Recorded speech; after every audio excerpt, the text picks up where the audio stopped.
Yo yo yo yo yo yo, what's up mga katropa? This is Obit Vlog TV and welcome back po sa aking YouTube channel. So ngayon mga tropa, nandito naman po ang inyong marites sa social media para naman po gumawa ng topic. Dahil ngayon talagang mga katropa, talagang halong-halo talagang mga fans ngayon, ano? Yung mga fans nila Idol Boy Tapang at ito ni Ma'am Cherry White, ni Ma'am Lodi Cherry White, ano. So ngayon mga tropa, dahil sa tingin ko talaga dito, at pasensya na kayo sa ating tab nila, no, ginawa lang po natin yan para po maklik nyo yung video, diba? So at kung hindi ka pa nakasubscribe, please subscribe na my YouTube channel. So ngayon mga tropa, sa tingin ko dito mga tropa, para pong nag-aawan sila, para pong ginagawa nila dito, nagsisilusan.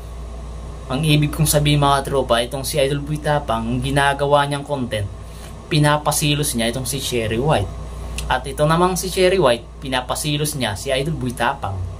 Kasi kung makikita po natin ano yung mga video nila, yung video ni Cherry White, yun, nagbi-video call po sila, nagtatawagan po sila nitong kanyang ex, ano, na sinasabi ng iba na para daw si Daniel Padilla, napakagwapo daw. Hehe, mas gwapo pa nga ako dun eh. So ito namang si Idol Boy Tapang dito kay Erika, na meron silang mga video, ano, at talagang ginawan pa po ni Idol Boy Tapang ng bagong account itong si Erika. Grabe, napakabuti, napakabait na tao itong ating Idol Boy Tapang, ano, at namigay pa po siya ng 5,000 ng 500 sa mga nakaka-follow dun sa bagong page po ni Ma'am Erika.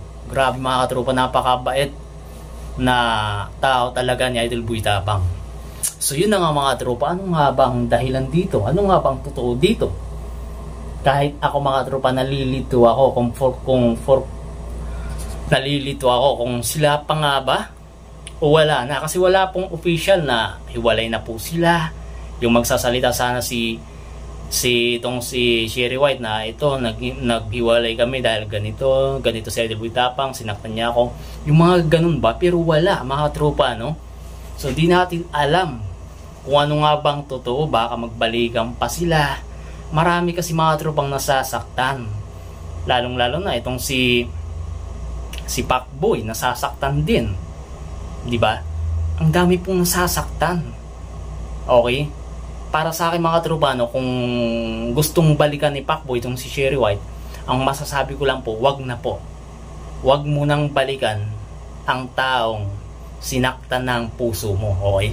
So kasi mga tropa, no, so si Cherry White po nang iwang kay Pacboy, at kung babalikan pa ni Pacboy ang si Cherry White, nako, masasabi ko sa'yo, maling-mali ka Pacboy kapag ginawa mo pa makipagbalikan kay Cherry White. Ikaw ang niloko, ikaw ang iniwan, tapos ngayon makipagbalikan, wag na. Marami pang babae, okay? Itong si Pacboy mga katropa, napakabait, ano, marespeto po ito sa mga babae, pero wag na si Cherry White, marami pang babae dyan, okay? So sabi pa nga ng iba dyan na bagay daw itong si Cherry White dito kay Daniel Padilla. So sinasabi nila yung Daniel Padilla, yung ex niya, ang layo naman, mas gwapo pa nga si Idol Boy Tapang. Okay? Ito namang si Idol Boy Tapang ngayon na pinag-uusapan itong sila ni Erika, na bagay daw. Pero mga tropa, paulit-ulit po sinasabi ni Idol Boy Tapang na for friend lang, kaibigan lang po sila, at gumagawa lang po sila ng mga content ni Erika. So hindi po natin alam ang buong istorya, kung anong mga pinag-usapan nila in private. So wala po tayo doon sa ngayon. Nakikita lang po natin ay nagbablog po sila, nagbibideo po sila, gumagawa po sila ng katatawanan, at nakaka-inlove at nakakakilig yung mga video nila. So supportahan na lang po natin, pero wala pong malisya doon dahil for friend lang po yan. Sinasabi po yan ni Idol Boy Tapang, okay? Baka naman anong gawin nyo dyan, okay? So hindi po natin alam, baka magbalikan itong si Cherry White ay si Idol Boy Tapang, kasi wala pa pong official na hiwalay na po sila, di ba? So wala pa, baka magbalikan pa po yan.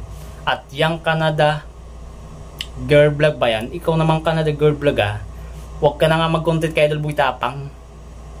Ang layo naman. Napakagwapo ni Idol Boy Tapang. Gawa-gawa ka pa dyan na. So yun lang mga tropa. So wala pa po tayong alam kung hiwalay na nga ba itong si Cherry White at itong si Idol Boy Tapang.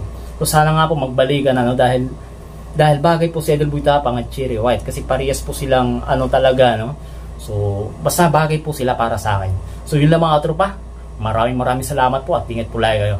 Peace out. Boy Tapang lang po pinakamalakas. Brr.